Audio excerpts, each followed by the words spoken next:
Friedrich Nietzsche, uno de los filósofos más influyentes y controvertidos de la historia, pasó los últimos años de su vida sumido en la locura.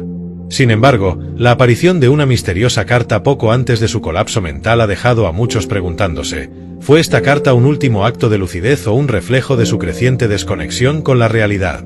La vida de Nietzsche siempre estuvo marcada por la lucha interna entre la genialidad y la autodestrucción, y esta carta final parece encapsular esa lucha en un momento desconcertante de su vida.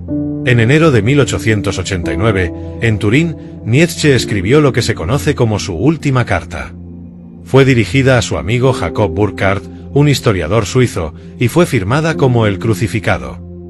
En la misiva, Nietzsche proclamaba haber absuelto al mundo de todos sus pecados y hablaba de una grandiosa transformación que estaba a punto de ocurrir. Para muchos de sus contemporáneos, este extraño mensaje fue una prueba definitiva de que el filósofo había perdido la razón. Sin embargo, algunos estudiosos posteriores han argumentado que en esta carta, Nietzsche no solo estaba manifestando su locura, sino que estaba también revelando algo más profundo, una especie de clarividencia filosófica sobre la condición humana.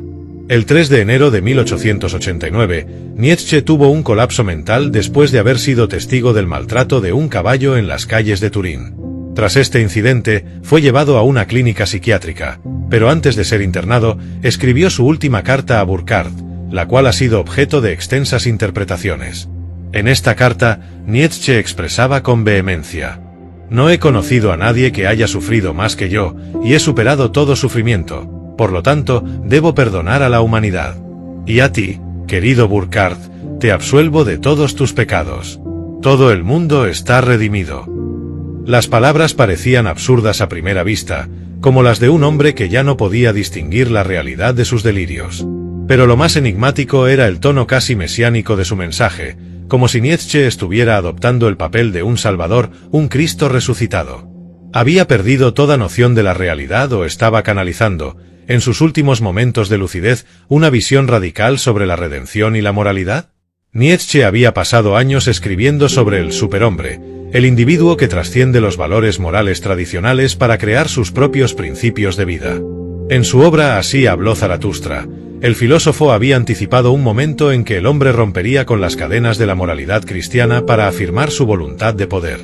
Era esta última carta un intento de poner en práctica su filosofía, absolviendo al mundo de sus pecados y declarándose libre de las ataduras morales que había criticado durante toda su vida? Después de escribir esta carta, Nietzsche cayó en un silencio casi total. Sus días de escribir y filosofar habían terminado. Pero las preguntas que dejó siguen siendo inquietantes. Algunos estudiosos interpretan esta carta como el resultado de su locura progresiva, señalando que Nietzsche había mostrado signos de deterioro mental durante varios años. El incidente con el caballo y su posterior colapso solo confirmaron que su mente había llegado a un punto de ruptura. Sin embargo, otros filósofos y críticos han sugerido que, en su delirio final, Nietzsche estaba tocando una verdad más profunda sobre la naturaleza del sufrimiento y la redención. En su filosofía, el sufrimiento siempre fue una parte esencial de la vida, una condición que debía ser aceptada y superada para alcanzar la verdadera libertad. La idea de perdonar a la humanidad y de redimir a los demás podría haber sido, en este sentido, una forma simbólica de expresar su última victoria sobre el sufrimiento.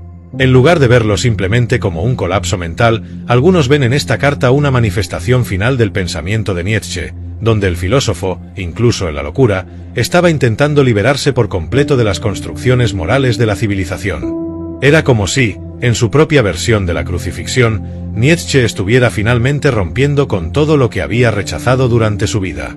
La última carta de Friedrich Nietzsche sigue siendo un enigma, un punto de encuentro entre la genialidad y la locura. Fue un acto de clarividencia filosófica, donde el filósofo, en un estado mental deteriorado, alcanzó una verdad profunda sobre el sufrimiento, la redención y la libertad? ¿O fue simplemente un último acto de un hombre cuya mente había caído en la desesperación final? Para aquellos que estudian a Nietzsche, la carta es un recordatorio de la complejidad de su pensamiento y de su vida. Un hombre que desafió todas las normas morales y que proclamó la muerte de Dios, terminó sus días en un estado mental que dejó más preguntas que respuestas.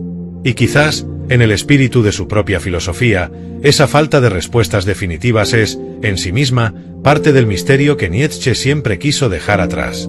Su carta final, ya sea un reflejo de su locura o una manifestación de su genio, sigue siendo una pieza central en la comprensión de su legado.